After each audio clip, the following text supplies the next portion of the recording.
pour comprendre, et puis pour les coachs juniors aussi pour donner les infos. Est-ce que tu as quelques exemples à nous donner de parler de préparation 1 ou 2? Oui, alors, bon, déjà le langage codé, c'est toutes les zones au sol et au mur, 1, 2, 3 et 1, 2, 3.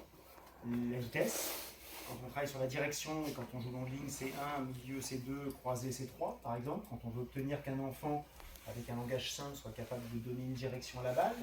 Mais avant peut-être de le nommer, on va trouver simplement une situation d'engagement où l'enfant, à partir d'une position X, va devoir faire atterrir la balle dans une zone Y qui va être de plus en plus éloignée et avec un écartement de plus en plus important. Donc on peut par exemple faire travailler l'enfant sur une série de services-retours.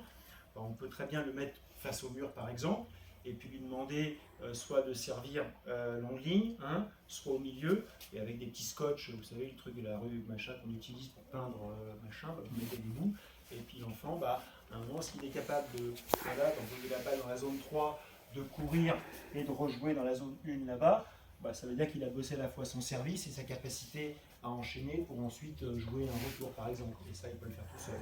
Donc il y a ce qui est au sol, il y a ce qui est au mur.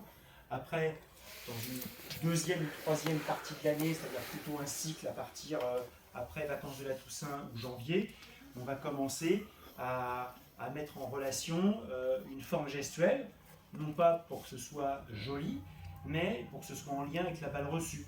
Donc quand vous allez par exemple jouer à vitesse 3 dans la zone 1, il y a de grandes chances que le joueur peut-être réduise un peu son amplitude pour simplement être un peu en situation de retourneur avec une forme gestuelle un petit peu plus horizontale.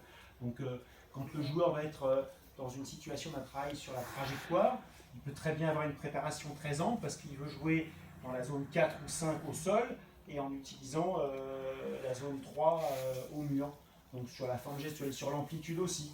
Vraiment, quand on a des enfants, par exemple, qui ont tendance à toujours jouer longue ligne parce qu'ils jouent à côté, à ce moment-là, on va réduire l'amplitude en chiffrant plus petite préparation pour éviter de désaxer, d'aller trop loin. Mais il faut toujours que ce soit en lien avec une production de l'enfant ou une balle reçue quand il collabore.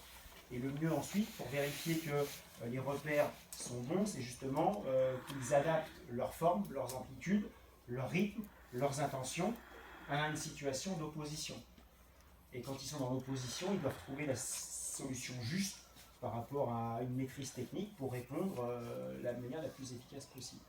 Donc tout ça, dans un cycle de 7 semaines, vous allez en permanence passer de l'un à l'autre. Du travail d'autonomie, de collaboration à opposition.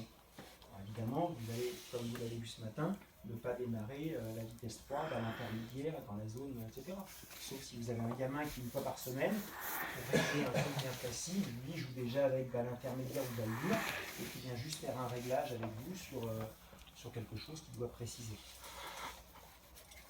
Voilà. Donc, on pourra renommer, j'ai fait un doc justement sur ces repères-là, ceux que moi je me suis construit, qui me paraissent être entre le programme mur et les plateaux multicouleurs les plus adéquats par rapport à une école de tennis. Après cette graduation, je vais l'affiner, et au lieu d'avoir des chiffres de 1 à 3, par rapport à un joueur en seconde série ou un joueur de meilleur niveau, j'aurai une graduation beaucoup plus fine pour l'amener à vérifier qu'il est bien sur les bons impacts de balle, plan de frappe, hauteur, etc., etc.